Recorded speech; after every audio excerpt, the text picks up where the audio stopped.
right, I think we're at the top of the hour. I'm going to go ahead and get us kicked off. What do you think? Fantastic. Let's do it. Awesome. Hey, everybody, and welcome. This is our second webinar in terms of our CAS for Agricultural series with Figured and QuickBooks. My name is Justin Kebnick, and I am thrilled to be with you here today. I'm a leader in our partner development space here at Intuit, and I'm joined here today by an all-star team from Figured, including James Higgy, our Director of Growth, Mitchell Parks, one of our senior account executives, and Forsyth Thompson, the head of marketing. So we're so pleased that you could all join us here today for this webinar, and we do so very much appreciate your time. We know it's an investment. So in terms of what's on the agenda today, we're going to walk you through a framework for getting started with CAS Agricultural Advisory. It's 3 practical steps, a process that you can take away and apply to your business. We've got a lot of focus on trying to make things, focused on what you can do, practical things that you can take away from the session today. So we're excited about that. So it's going to start with who can we prioritize and who should we start with? And then we're going to follow that up with what do we provide? What are the actual outputs? What does it look like in terms of delivering this service? With Figured and QBO, you can get these CAS outputs out of the box, and it gets you out of spreadsheets, long-term manual process, and it allows you to use the technology and allow it to automate as much as we possibly can through the process. And then lastly, how are we going to communicate this, right? It's not enough to know who we're going to work with and know what we're going to do once we work with them. We've got to know how to have this conversation in the most appropriate way. And so we're going to spend a lot of time focusing on the value of these advisory services as they apply to your farm clients. So let's go ahead and get started. So what we're doing today here at its most basic level is we're on a mission, okay? In fact, we have 2 missions. The first one is Intuit's mission, which is to power prosperity around the world. And Figured's mission is to drive the business of farming. So when you put those 2 things together, it's really kind of exciting. We power prosperity through the business of farming. And if you're here today, there's a really good chance that you've got a business built around agriculture to some degree. Or you might just be interested in how you can get involved and how you can better serve farm clients. And so again, thank you. If you're in those categories and you're here, we love that you took this opportunity to learn from us. And our goal isn't to sell you something. I want to be clear about that. We're not here. This isn't a sales pitch.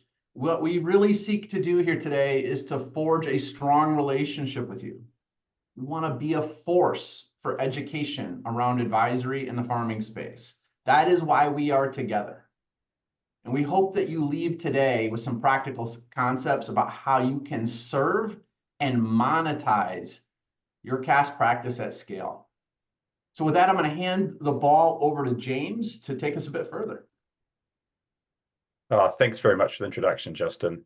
To start today's session, I thought it'd be useful to take a step back to last week. So for those of you who are at webinar 1, last week, this slide will look quite familiar. For those of you who are joining us today for the first time, this slide provides an overview based on our experiences of where firms typically self-identify when it comes to their CAS journey. There are those of you who will be establishing CAS, which we covered off last week, and I highly recommend going to review that if you haven't seen it. There'll be those of you who are doing some CAS at the moment, but are maybe looking to scale across more of your clients, importantly in an efficient way. And there'll be those of you looking to optimize or add additional advisory services to an existing CAS offering. But today, we're really focusing on that middle pillar, scaling CAS. But the big question is, how do you design and deliver advisory services at scale? If you're in this stage, you're most likely doing some kind of advisory work, and that's fantastic. You've stepped into the opportunity already.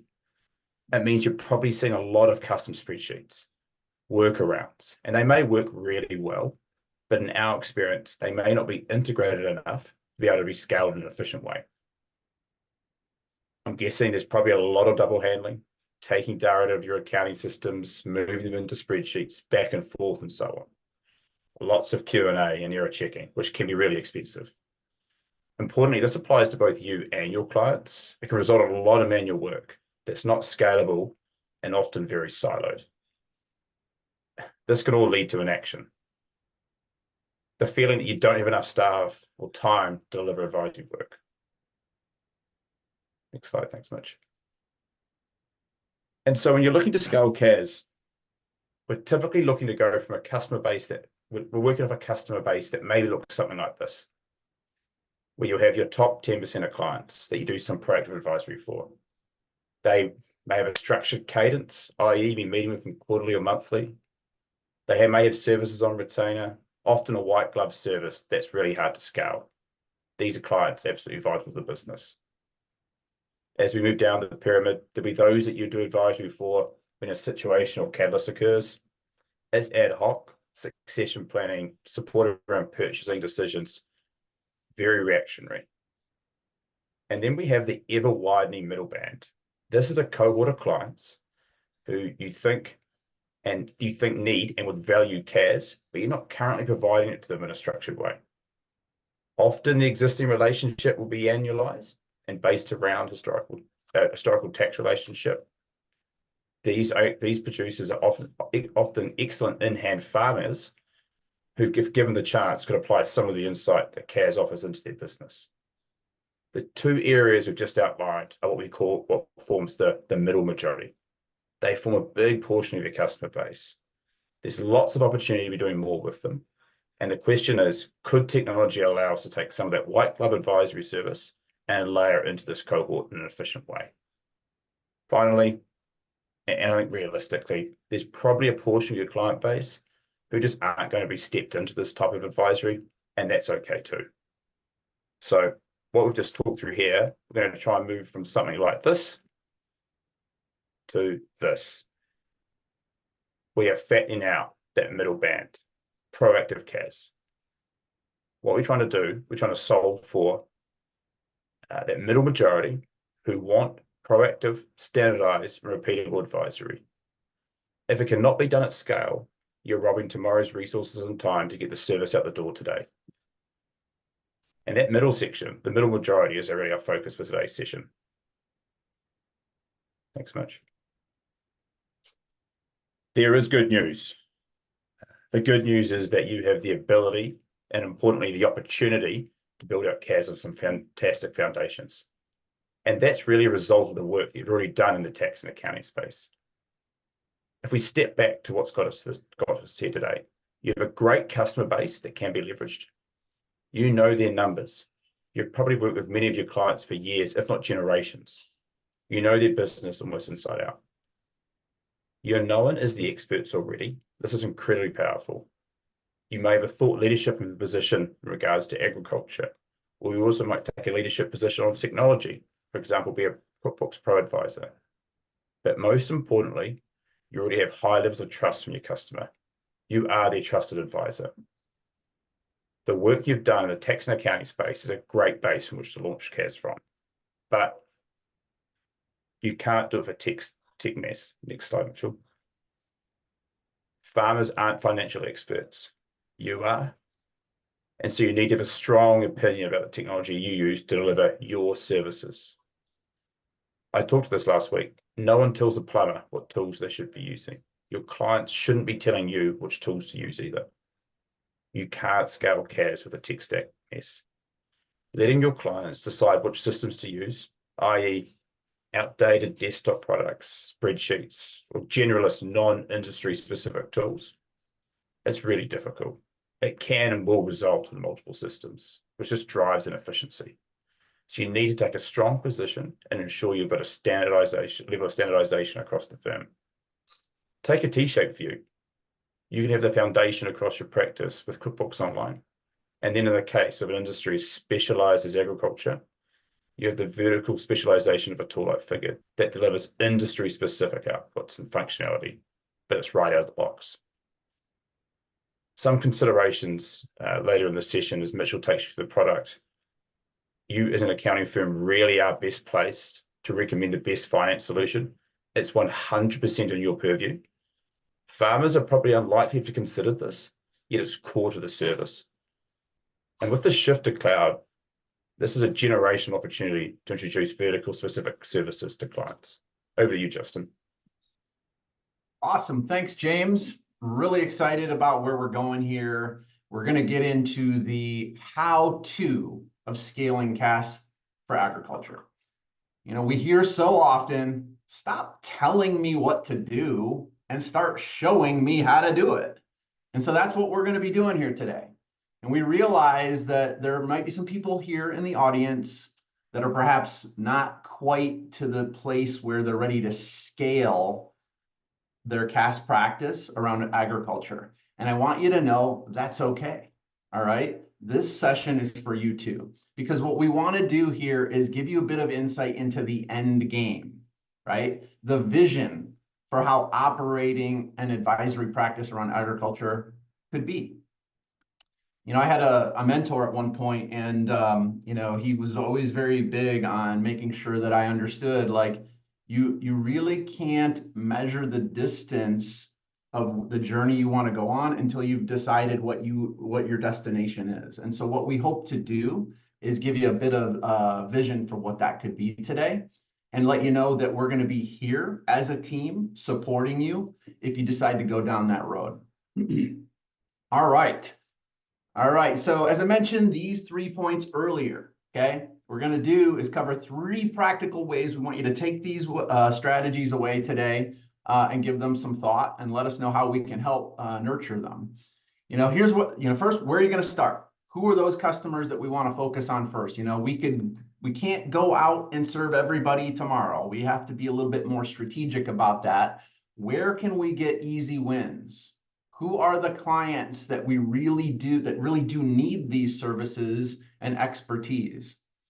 Second, what services are you going to provide them? What does it look like?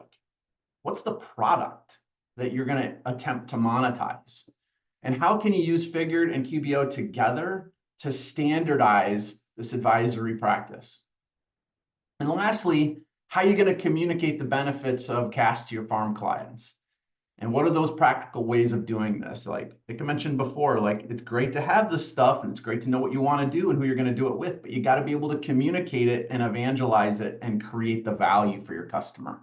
And so that's really a lot of what we're going to focus on today as well.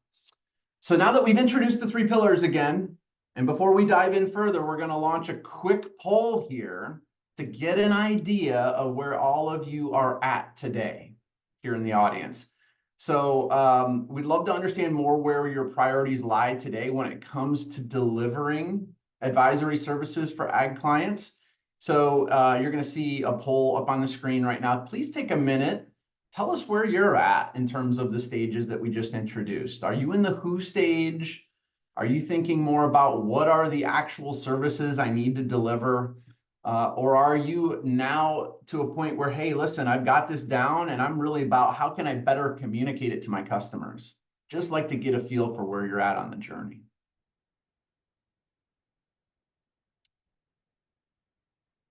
So give this a few minutes. Figure team, let me know when we've gone far enough in terms of time. We're good? Okay.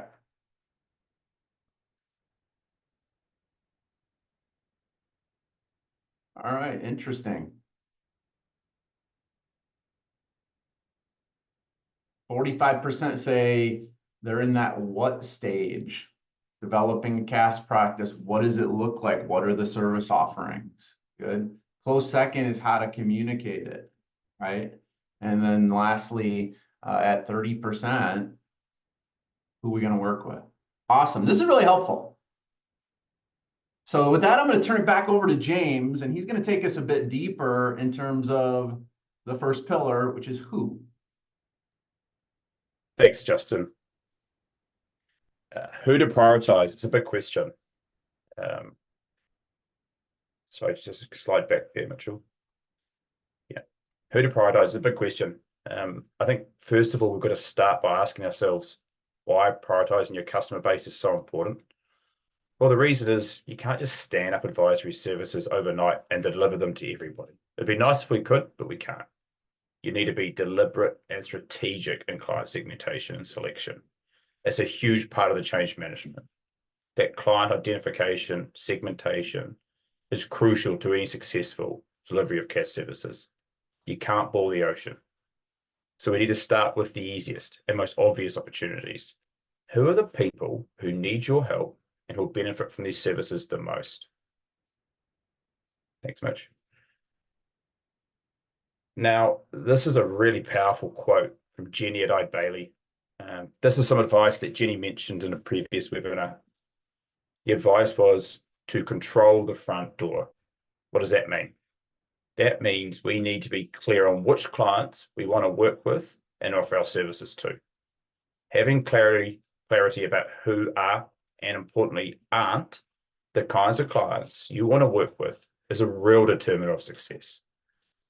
Who are the types of farmers who would really value your CAS services? It comes down to a set of criteria. In our experience, who are those who need the help the most when the season looks tough? Based on your current app stack, do you feel like you could readily identify them today in a way that's not anecdotal or quantitative? Who are those who are really looking to the future? Do you know the clients who've got growth or expansion aspirations? If you're waiting for your agricultural clients to self-nominate or come to you in a convenient way and fit themselves in a particular cohort, you'll be waiting for a very long time. This requires action and leadership by their trusted advisor, those of you on this call. Understanding who fits with your brand, your people, and importantly, your proposition is vital. Controlling the front door accordingly is crucial to having a high-value, scalable CAS service. So let's think about a simple thing you can do in your business right now as a way to prioritize your client base for CAS. There's a couple of buckets here that we can segment clients into. And the good thing about this is that you probably already know who fits into each of these segments. But if not, these are things you can easily identify in your client's data. Let's think about the growth opportunities in your portfolio. Have a think. Do you have clients you know are looking to expand their operations, grow, change their land use? Who's leveraging debt for growth? These may often be younger or new entrants into the agricultural business, or older farmers looking potentially succession or exiting the industry, or passing through to their family. Then we've got potentially some forces at play. Who's under pressure? Who are the people that really need you? Could you, with good confidence based on your current data set, go and actually proactively have those conversations with clients? Or is that going to still be an annualized conversation? Is anybody out there carrying a particular large amount of debt? Clients who are disproportionately affected by changes to input costs or commodity prices? Again, do you have good degree of confidence based on your existing data set and the timeliness of the information? Could you go away and actively, proactively select those clients? Potentially we can help with that. And then in terms of efficiency, who are you providing CAS for at the moment that you'd like to make more efficient? How can you make improvements based on your current processes? It's really hard. Maybe there's clients out there that you helped with budgeting and planning last year, and that might have been an ad hoc one-off service. How do we standardize that? How do we introduce that as a type of cadence that we can then extend into more clients? I'm sure there's some, but who are you having to double handle a lot of information with because of multiple systems and spreadsheets? Importantly, this is both internally within the firm, but also with the clients. How do we integrate the two? And then finally, who's asking you for help at the last minute with plans and budgets and turning to you for advice when you can or shouldn't do this or that? There's an opportunity to get ahead of some of this with some more proactive services. Let's take that one level further and think about your ideal customer profile, or ICP. So if you were to think about what your ideal customer would look like, imagine if you're starting a new firm today, it could be something like this. And I would encourage you to go away and think about this for a second and following the webinar. Who would chew your arm off right now to get hold of your services? Not figured, not QPO, but the services, the products like us provide. With cloud-based tools and technology, these clients are no longer potentially limited to being local. It's an opportunity. Who'd be likely to advocate on your behalf? Farmers rarely are the best clients, but what makes them great to deal with also makes them great advocates. They won't promote something they don't believe in or they feel has had a tangible impact on them and their family's business. Ag producers value continuity and domain expertise. How can we stand up a service for a client that'd be so impactful that they would support your message to the market? And who fits in the way that you think and work? And that might not be everybody. So how can we be deliberate in terms of client selection? This is an incredibly important step because no matter what you do, it's nearly impossible to convert the wrong customer into a happy paying customer.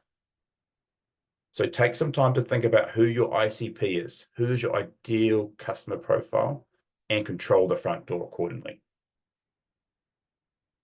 Thanks, Mitch.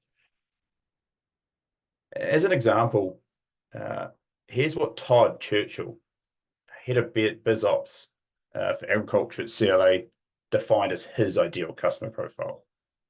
This example that was shared in a recent Intuit hosted CAS workshop. And just for context, CLA has a market-leading position in supporting agricultural clients across the US. But for Todd, inside the farm gate, those on-farm characteristics that he really values are potentially got multiple entities. They're highly leveraged. There's a secondary look at the potential and the numbers on the farm. They're growing quickly, or there's an intent to grow quickly. Adding acres by renting or buying, working through and adding the next generation to the farm, and how to support another family. After a while, how do we get more families across a single farming entity? It's a challenge. It's a challenge across the country. And what do they look like? What is their profile of those who are actually putting forward the on-farm characteristics? They're typically younger, but not always. They're growth-minded. This one here I always find interesting. They're aggressive, right? They're actually making demands or questioning their advisor to help them move forward. They're not afraid to use debt to leverage growth. And they understand, this is incredibly important, they understand the value of having somebody on the team who understands management accounting, who they're going to look to as their trusted advisor. And again, the good thing here is that many of those on-farm characteristics you can identify through your data.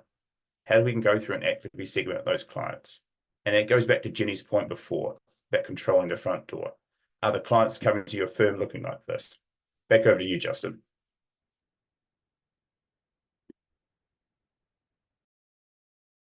I think you might be on mute, Justin. Sorry. Thank you. Awesome, James. Thank you so much for summarizing for us how to look at our client base and understand who's right for advisory. You know, things like, are they ready to grow and expand? Are they feeling the pressure? Do they need the help right now or even yesterday? And who have you already done some planning and budgeting for in the past? They could be a great candidate. So now that we've talked about those segments, those customer profiles, let's now look at somehow of the practical use cases we could use to design and deliver these services at scale. And so with that, I'm going to hand the ball over to Mitchell, who's going to take us further into that piece. Really excited for this part. Thanks, Mitchell. Cheers, Justin. And before we jump into the demo, I just want to share this slide with you. This is a version of what we think productized, scalable CAS could look like. Think of this as your end game or the vision. We think ideally you want to get to this kind of solution, where at each different stage, there are these packs where your clients go into for find a productized package that they're in. Something that's also worth noting down is that CAS doesn't just have to be something done by the most senior or the most experienced member of your team. When we productize it, it's something that you can actually extend across the whole team. It's a way to also build more capability and knowledge and power within your own internal network. These are actually the services and the opinions that your clients really value. As an example, something like a 12-month cash flow budget isn't something that one partner or one senior manager prepares. It's something that's collaborated on across your whole team. All the while that you're building that internal knowledge, you're also sharing and coming up with different scenarios of what could actually reflect reality but then really add into that high value conversation. But the key to be scalable is that it also needs to be out of the box. None of these outputs should be massively high touch or involve really manual processes. We want your time to actually be spent in the client meeting, doing what you love, which is actually meeting with them, engaging with them, and adding value into their business. Not spending your time copying, pasting data into complex spreadsheets that also have no record of what the most recent data was or where is the most up-to-date plan. So with that, let's have a look at what that process could look like in the Figured app.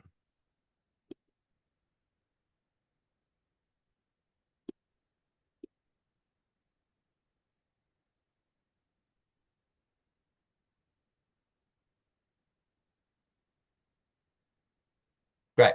So what we're actually going to really drill into here is what could that 12-month plan actually look like? And how is it actually scalable to do it as well? We want to utilize that data that you've actually already got on hand, all that actual information that's been reconciled through QuickBooks Online, bringing that through into Figured to start to build out the basis of what that could look like. In our tools, we can input that last year's actual information, bring that in, and in a matter of seconds, you've already got a baseline budget built out, ready to go to start adding in your assumptions for the next year ahead. Again, we want to make sure that the whole team is capable and has the ability to do this using these out-of-the-box tools. We can then copy and paste numbers across those multiple periods. If we want to copy one number across each month, each quarter, we can do that using the copy tool as well. Something like the spread tool, though, is where you could actually say you might know that the annualized cost for fertilizer this year is going to be $50,000, but you might not necessarily know when those payments might actually occur. Is it spread evenly across the year? Is it just in 1 or 2 months? What you could then do is grab the curve from last year. What that does is we're going to use that actual information that's already back in QuickBooks Online, and we're going to pick up when did we actually make a payment for something like fertilizer over the course of the last financial year. Input that annualized sum and spread it out across that production curve or that expense curve over the past year that's been. If you know, for example, that the product has actually just gone up, there's been an increase in the cost, you know, it's 5%, 10% higher, you can then come in, you've already got that actual information from last year and there is the basis of your plan. Now we're just going to increase it by a flat 10%, maintain that same payment structure or those same income metrics as we've already recorded in the year that's been, but actually have it updated now to reflect the reality for what's coming in that year ahead. None of this is stuff that needs to be done by an expert. If you've got a passion or an interest in this as well, it's not hard for you to come in here, build out that plan, and get the rest of the team involved in that budgeting process. If you want to get even more detail as well, we can jump into the dynamic mode. This is going to let us link to some of those on-farm production metrics as well, and link a particular expense or income line and dynamically update based on those given metrics. For example, you might know that something has a given cost of $5 per acre. We're going to grab that acreage information that's held in the Figured file and then dynamically update that forecast based on if there's any changes in year. Perhaps you're renting more land in season, we'll pick up on that date and adjust the cost accordingly as well. Or if you're in livestock, maybe you could link something like animal health to the livestock tracker and update that at a per head value. As your livestock is changing on hand throughout the season, we can see that adjust in the forecast to what that might mean for an expense like health. You can also link this all to specific cost centers within the business. If you know that one particular expense account is related to our corn and soybean harvest, then we'll link it up into that. We want to be able to provide information in a way that's actually tangible and in a way that is understood by your clients as well, so that they can go and make that difference on farm and how they manage it. Finally, we just want to have a quick look at the allocations tool. This is another way to split out those specific incomes and expenses across different cost centers within your business. In this case, we wanted to spread a particular expense line out 50-50 across our corn and soybean harvests. Doesn't have to be equal either. If you know that one field or one particular cost center has been at a greater rate applied, then you can expense it accordingly.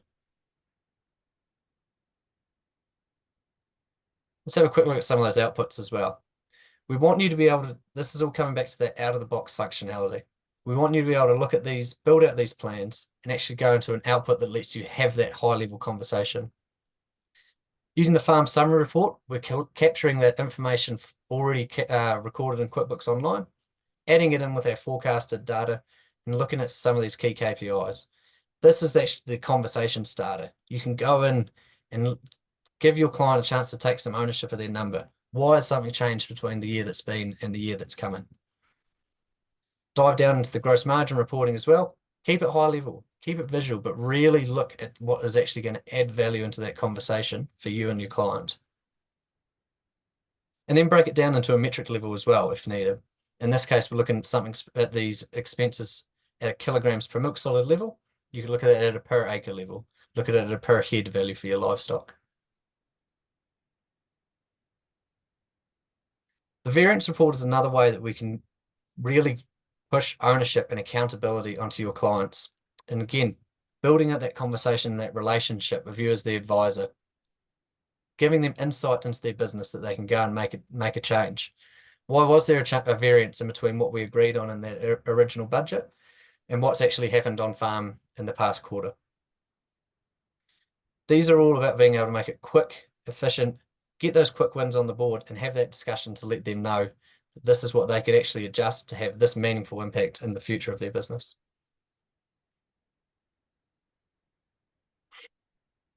Looking at some of the more longer term planning things, we touched on what could it look like for succession? What could it look like for a 5-year exit of the business or buying a new block of land to expand to what you currently have? In the scenario tool, we can build anything from a 2 to a 10-year high-level plan.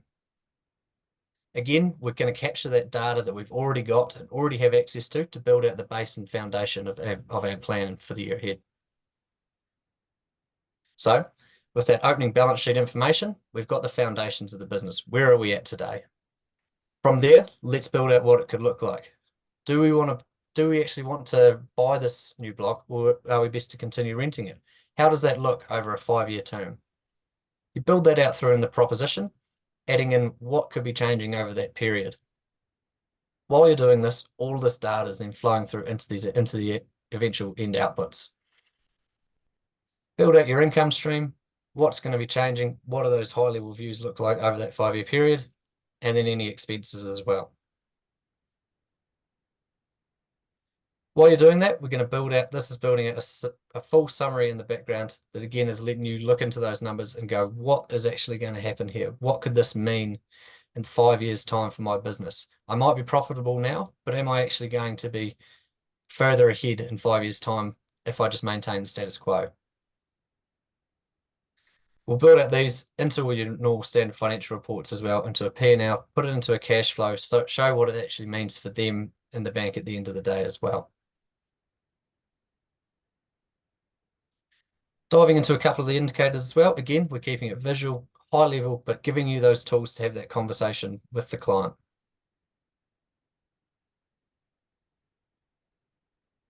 When you've got that scenario all built out, export those out, print them into a PDF, do whatever you need to do, and pass it on to the appropriate people. This could be shared with the bank manager. This could be shared with the other farm consultants that are involved. The key is that we're all using the same live data to have these conversations as well.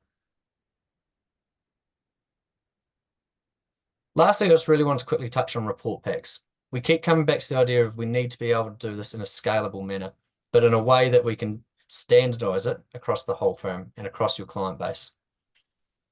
Report packs is going to be a way that we can pick a set of reports that we can then schedule to send out at a particular time period, or just to be used when we want them. In this case, I've set it up so that I have a cash flow, a profit and loss report, and a variance report. It's going to dynamically update the information in each of my individual entities, but I know that I'm always going to be looking at the same set of reports, no matter who's printing this or setting it up for me across the firm. It's another way to get more of the team involved, but know that you're always going to be looking and using the same data.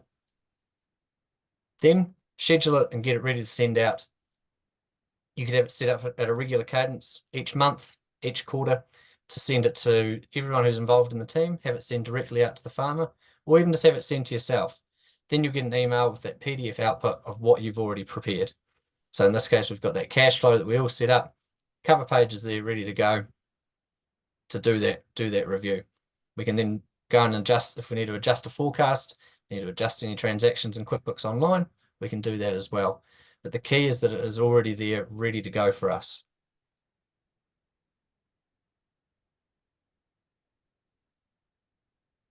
Awesome. Let's jump back into the presentation.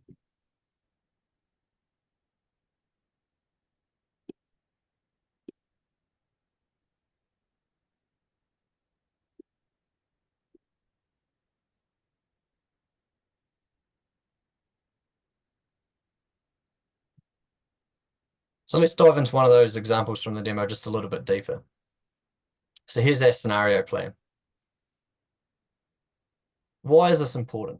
Why are we actually going into wanting to do this? We're wanting to create those high value conversations that can not only confront the client, but give them an opportunity to take ownership, model out what it could look, what could those variations in their business look like? Could they actually ensure a successful handover to the next generation coming through? What do you actually tell them that's going to give them insight into their business? This is how we can all start to pull it together for you. This is consistency around what we're doing, why you're doing it, and how you're going to communicate. Not only can we help you this with each element we showed in the demo, but we can do this for almost every feature in Figured as well. So just to tie it off, you might remember this slide as well. Now you can start to see how throughout that demo, we can use some out-of-the-box productized solutions that are going to give you a scalable way to build out this CAS service. It's going to provide added value to your customers. You're going to retain them, but it's also going to be easily monetized for you and your firm as well. And on that, I'll hand it back over to Justin. Thank you, Mitchell. Wow. Okay, that got me fired up a little bit, seeing how cool some of this, the outputs can be in terms of how we can deliver value for our farms.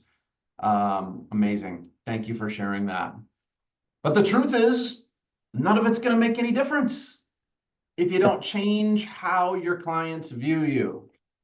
And that starts with talking to your farmers about the value it can bring and how they can actually understand how this is going to impact their farm moving forward. That's so critical to this whole thing.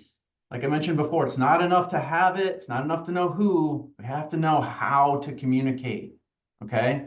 And for generations, many accountants have been viewed as a year-end process, a look back on what has happened this past year, a glance in the rear view mirror, if you will, or worse yet, just a methodology for saving me on my tax bill. But advisory is about looking forward, okay? So we want our farmers to see you as the windshield, the people who can tell them what might happen in the future, the ones who can help drive their business forward into growth and prosperity. It's not just a way to save money, you're a way to make more money. And that's what this is all about. So your farmers aren't going to ask for things that they don't know that you do for them. So what do we have to do? We got to tell them. We got to tell them what we told them, and then we got to tell them again. And here to help us do that today is Forsyth Thompson from Figured, the head of marketing and the maestro of communication. So we're going to hand it over to him. Thank you, Forsyth, for the time today. Justin, thank you for a very kind introduction. And good morning, everyone from New Zealand. So look, as Justin says, we want to start making a shift here. And if we're going to help our partners shift the way that they're seen by farmers, there are some things we really need to be aware of before we can do that. Mitch, could you just skip on a slide for me, mate? Thank you. So look, I'd be willing to bet most of you on the call find marketing pretty challenging.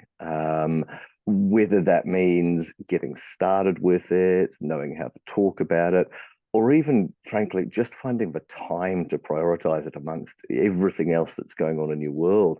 you know, and I think there's one thing that you really need to know straight off the bat here. You are not alone in this. It's not something that you're struggling with on your own. Carbon's Global Practice Excellence Report, this is an amazing piece of research. It covers accounting practices, if you're not familiar with it, of all shapes and sizes globally. And there's something specific I wanted to call out from it. And that's really why focusing on helping our partners with marketing is so important to us. This report looks at capability in accounting practices across 12 key areas, you know, strategy, process, change management, technology, all the things you can imagine. And then when you look at what really separates the leaders and the laggards, like looking at this quadrant here, the biggest single delta in capability isn't anywhere you'd think it would be. It's not technology, people, culture, training, KPIs, any of those things. The biggest delta in capability between the leaders and the laggards in accounting, and this is globally consistent, the delta's in marketing, which is quite staggering. I was really struck by that. It's the kind of thing I was so struck by. I read it twice to make sure I had it right, and then I read it again, and that is it. And as they called out here, the main characteristic that distinguishes leading accounting firms is a willingness and desire to communicate with their clients on a regular basis about things other than what keeps them compliant. So as Justin says, that's a real shift, isn't it? You know, when we think about when farmers have viewed us for generations as kind of that rear view mirror, that look back, now we want to start talking to them about things that are coming down the road, that are ahead of them. And that is a big change. Mitch, if you don't mind jumping on, bud.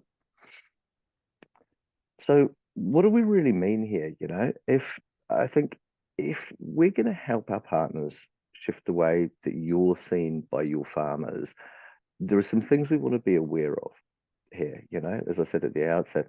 So I think before we put marketing plans together, we need to understand that CAS is a discretionary spend by your customer. And what that really means, you know, so tax and accounting isn't discretionary, is it? It's a legal requirement. It's a compulsory spend. It's a thing that they have to do.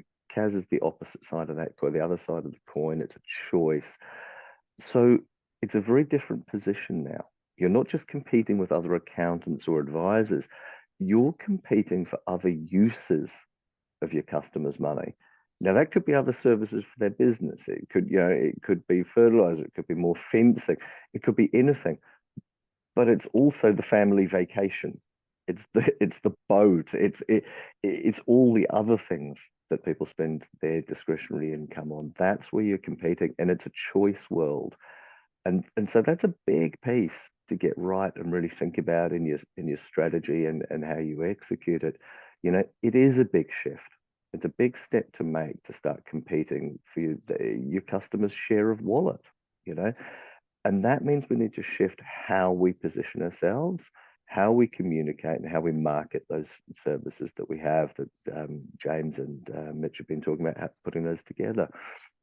So I suppose, fortunately, we have been doing this for a long time now, for 10 years, with all kinds of accounting practices of all shapes and sizes and farmers of all types all over the world. And we genuinely, we want to lean in and partner with you to make this easier, because as we said, we know this is difficult for people. If you just flip on, Mitch. Thank you. So when I talk about a shift, I go, what do I really mean fundamentally? You know, because we want to give you things that are practical and you can take away today. Really, this is as simple as just putting the farmer first, you know, putting yourself in their shoes and talking to them in their terms about things that they can relate to. Farmers are immensely practical people, you know, like when we think about them, they spend their whole lives solving practical and tangible problems with their hands and things that they can see, you know, as I said, things they can see and touch and that are in front of them. And when we're talking to them, we really need to acknowledge this, really be cognizant about it. We want to talk to them about things in terms that are relevant to them in their world. So we can demonstrate how we help them solve these real identifiable problems. And when we talk to them, they can see themselves in it. Try and illustrate that for you. So if we were to ask a farmer, if they wanted to buy scenario planning for $2,000. If you went out to all your customers and just said, hey, we're doing scenario planning, it's $2,000, there'll be a couple might say yes. I don't think it's going to be very many. I think if we're all honest with ourselves, and I think if the ones it is, they're probably the people who are in that kind of top 5 to 10% already, But what if we turn that round a little bit and we frame it differently? And we said, look, what if we asked one of our farmers, or ideally all of our farmers through marketing, what if we asked them if they wanted to go into the season with real certainty around what their business is going to look like if interest rates stay high, or what it'll look like if interest rates continue to rise, or indeed hopefully fall? What if they could get a view on how their operation would look if they purchased the property down the road they've been thinking about? Or what does it mean for them if they're going to replace machinery or build new silos? Suddenly you're talking to them about things that have got relevance and meaning. And when that happens, the perception of value becomes very different. The idea of $2,000 to have certainty going into the season, to be able to look at some different scenarios, understand what they might mean for you and where that would leave you, and is that where you want to be? That's very, very different conversation. While we're thinking about things through this lens, I think it's a really good idea to have a think about your own website. Many accounting websites, I would like to think most of you will be familiar with this. Many accounting websites will talk about, the amount of acres under management and the years of experience that people have, and this is important, but this is all about ourselves, and I think all too often when we look at websites for accountants, we go, do they really talk front and center to the problems that you can solve for farmers, the ways in which you can help them? And as Justin said at the outset, and something I feel very passionately about, if we don't tell them that we can be the solution to their problems in very clear, relatable terms, then when these problems or situations arise, they simply don't know to turn to you. And it really is as straightforward as that. And you might think, yeah, well, of course they should. But when they've known you as the rear view mirror for, Frank, generations now, it is a shift that we need to help them make. What if, when we think about our websites and some of our material, what if we featured farmers' stories more than we did our own profiles? What do we really think is more appealing to a farmer? What do we think they really trust as a source of information? And there's good news in this, if you don't mind skipping on, Mitch. Thank you, Matt. There really is good news in this, and that's fundamentally that spending time doing this is hugely worthwhile. This isn't something you're doing just, I better do some marketing because everyone tells me I should. I hope it'll do something. Looking at CPA.com recently, 79% across the country, 79% of CAS leads came from existing customers. So, and as we touched on earlier, you're building your CAS work on these amazing foundations that you already have with your farmers, these great relationships and the trust you've built. So really, when you think about it in those terms, it shouldn't come as a surprise that this is where the opportunities are going to come from. There is real untapped potential in the book of business that you have today. And I think, when we think back to what James talked about at the outset around prioritization and some of those different profiles, and as you reflect on that, I'm sure it'll be evident that there are a lot of your farmers that fit into those kind of segments and profiles right now.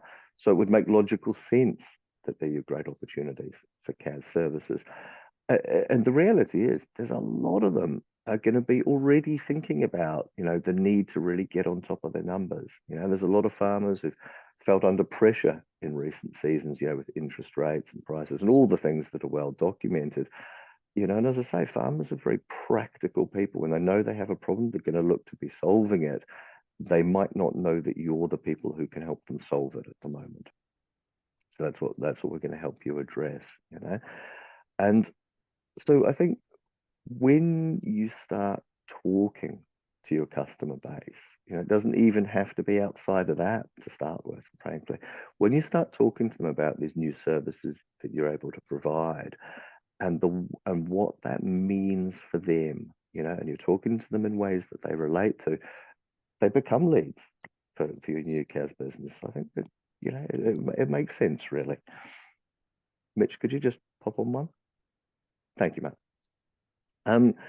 Storytelling, this is something that we could talk for a long time about, and I promise we won't right now. I'm very conscious of time, but I just wanted to say, look, at the heart of all human communication is storytelling. It really is as old as human civilization itself. And if you boil it all back, that's really all marketing is. It's just telling great, relatable stories, So in the interests of giving you something kind of practical, in the spirit of, wanting to make sure everyone comes away with this some how-to, I just wanted to give you 3 really simple things to think about in regard to telling stories, because it can get very hard, but it doesn't need to be. The first one's this. I think accountants are amazing storytellers, even if you don't necessarily know it. And I say this with a lot of love. As accountants, you take spreadsheets, which for most civilians are about as dry a piece of content as you can possibly imagine. You take these spreadsheets and you talk to people about them. You tell them a story, and you do this really well. This is an incredibly hard thing to do. And and frankly, most people would find that nigh on impossible. So you've got this incredible foundation to work from. The second one is, I bet you can think about some amazing pieces of work that you've done with some of your clients. Farmers whose businesses you've helped transform, where you've helped them achieve their goals, those kind of things. I bet everyone can think about some things like that, just off the top of your heads. And the third one is, I'm sure you've heard or said that farmers trust farmers and they want to hear from them. And that is 100% the case. So what if, as your partners, we help bring all those things together for you? So if you could just click on that. Thank you. So look, as your partner, we're going to be here helping enable this. Because, as I said, when we start to tell farmers about these things, things start to change. So look, it figured we provide our partners with both practical and at different partner tiers in our partner program, with financial support as well for marketing initiatives. So here on the screen, you'll see just a few examples of some work we've done recently with partners. And there was one specific thing I wanted to touch on just to illustrate a point. We had an event recently with one of our partners. Sorry, I'll have to welcome my son to the call here. It's early morning here in New Zealand. We're just getting ready for school. So here you'll see some examples of work we've done recently with partners. And we did a thing that made me slightly nervous. We had a panel of customers talking about their experiences as CAS customers for the business. Now, this was totally unscripted. And I've got to be honest and say I was pretty nervous about this. As it turned out, completely unnecessary. One of the customers was telling a story about having switched from an accountant, from someone who only did year-end tax compliance, to our figured partner with this advisory service offering. And I promise this is true, in their first year, they'd had $1 million swing just in the first year. They went from $500,000 loss to a $500,000 profit. And obviously, when they're telling the story to a room full of farmers, no one's looking at their phones, no one's fidgeting, looking at people are absolutely focused on this because it's one of theirs telling them this. But what was really powerful, and something I really would love you all to take away and think about when you think about how you're going to communicate, what the customer talked about was the human aspect of it, how working with our partner had really taken away uncertainty over the future for them, especially in a time where there's a lot of volatility in agriculture. And that took the worry away for them. It made their lives better. And there's nothing more powerful than farmers hearing a story from one of their own. So look, just to wrap this up then, you know, our role as your partner, our role at Figured here is to help you succeed. And that means more than just talking about what you should do and us moving to help you do it, you know. And hopefully as an illustrator, you can see, look, this is something Figured is 100% committed to, and it's something we actively help with, you know. And I think I see our role really as being like this, you know, we need to help you and to do this with you, to communicate the value of your services in a way that resonates with and excites your farmers and makes them want to come and talk to you and makes them want to do more of this work to you. We're here to help you create the marketing material you need. And you'll see some of these examples on screen that we put together with our partners. We're here to help you create marketing plans, to help you write the emails, create website pages, social posts, and put together events like the one that I've just been talking about, you know. And most of all, our role as your partner is to help you grow and succeed, you know, and that's one of the superpowers that we really help our partners with. And I'll hand back to you, Justin. Thank you, Forsyth. Inspiring, to say the least. Real farmers learning from other real farmers, and, you know, allowing us to be a conduit of that is a privilege. So thank you for sharing that. So what's next? We're conscious of taking what we've covered today and giving you some tangible next steps. So we ran a poll earlier, you might remember. So if you'll flip to the next slide for me. And thank you for those who did respond to it. We're going to throw it back up. And having been through each of these pillars now with us today on this journey in more detail, we're very interested to learn if anything's changed for you. Do you see it differently in terms of where you're at on the journey? What we really want to know more about is where you'd like more help. And so a part of this is helping us to learn what we might approach you with in terms of useful content that would help you along the journey. And so as Forsyth mentioned earlier, you're not alone. And you heard from him talk about the level of collaboration that Figured and Intuit want to have with you on this journey to help enable this. And so we're very, very proud and excited to have that opportunity to do that. And so look for some additional useful content for us after the webinar today.